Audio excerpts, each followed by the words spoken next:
been craving Taco Bell, chalupa tacos, like every week. It's getting out of control. The big bag energy is too real, okay? It is 8:54 at night and I got out of my bed to drive up the street to this Taco Bell, and they better be open because I need my chalupa supreme. I don't know why I'm so happy, but I'm so glad that they open.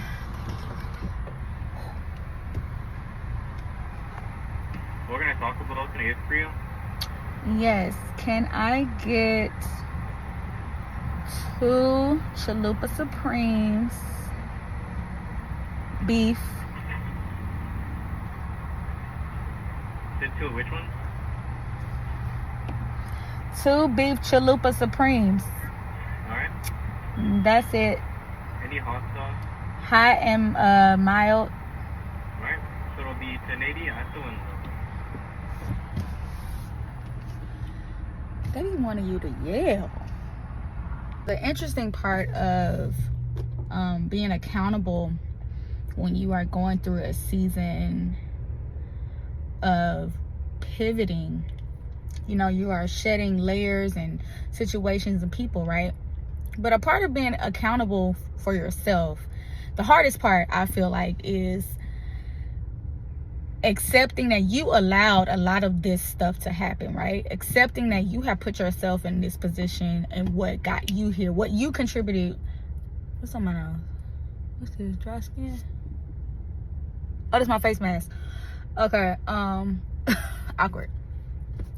Part of it is, realizing that you contributed a lot to where you are. And you have to forgive yourself for that. And for me, that's the hardest part, because it's like, dang, I really went through the same situation twice. 2 different men, 2 different faces. That's it. Same experience. One was worse than the other.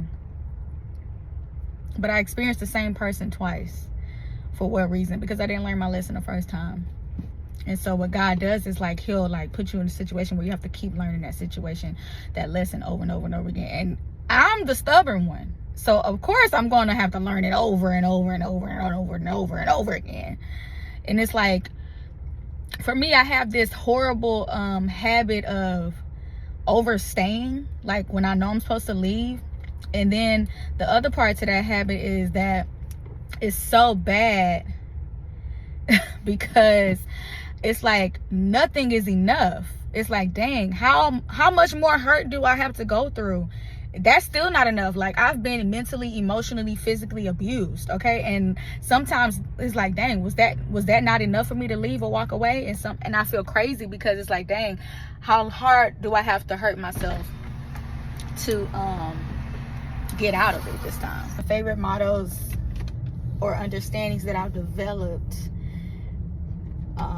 is that everything is spiritual for me. Everything is spiritual for me. Everything that I'm experiencing, everything that I'm, working towards, my goals, my healing, my self-awareness, like the things and situations that are ending in my life right now, and the blessings and the doors that are opening in my life, it's all connected spiritually.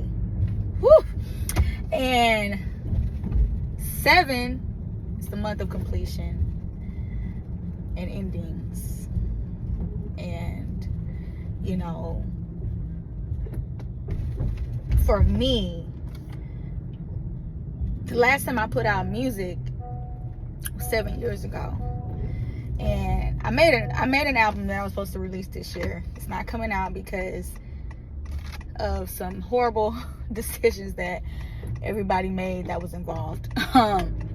So it's not coming out. Probably won't ever get any of the final masters, whatever. I've made peace with that. And if I ever do get it, I'm just gonna release it or leak it or whatever. But it's so funny because I was gonna put the album out.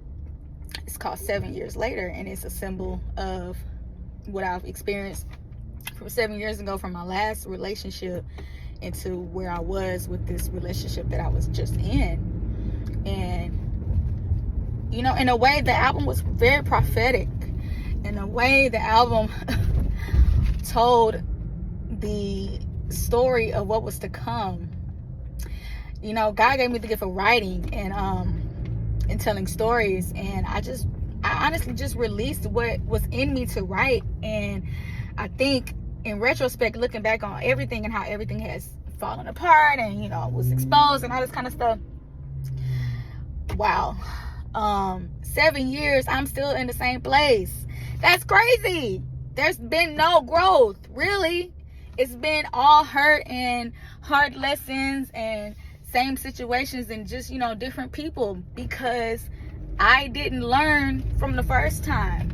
It took me 7 years to see that, you know, you still didn't learn. Like, you still have to go through these crazy things because you just didn't get it right, and you're still not getting it right. And who would have known that that all of that would just be like so relevant to where I am right now, and ending a situation and trying to start over with my life. Like, this is crazy. God is so funny, because he's giving me so many gifts, right? Everybody knows that I'm a singer. Everybody knows that I can sing, and that I worked in the industry for years and years and years. I've been an artist. I've been a background singer. A lot of people know that. But the gift of my pen is really what the truest gift God has given me, because you know how the Bible says, speak those things as though they were, and write the vision and make it plain. My pen is my heart, and I write things as though they are or as though they were, and then I speak things into existence when I'm writing and when I'm speaking. So, man, this is so crazy. I mean, like, does it make sense to y'all? It makes total sense to me. Crazy. Part of this being all purposeful and prophetic is that by the end of this year, if I have not learned my lesson, and if I have not gotten out of these situations and experience with these people in relationships that were not helping me grow or anything like that, and if I have not learned my lesson by the end of this year, I'm going to be in a repetitive cycle from that point forward. So it's crazy how everything is happening. Everything really happened in June, like the end of June, and now everything is kind of like falling into place from the aftermath of everything. So it's ending, because I cannot go another set of 7 more years trying to learn the same lessons with different men, and, you know, just selling myself time after time and time again, because I'm not getting it. But whew, that's my Taco Bell rant. That's my Taco Bell rant for y'all. I'm about to enjoy my food and be a big backy girl. And good night, y'all.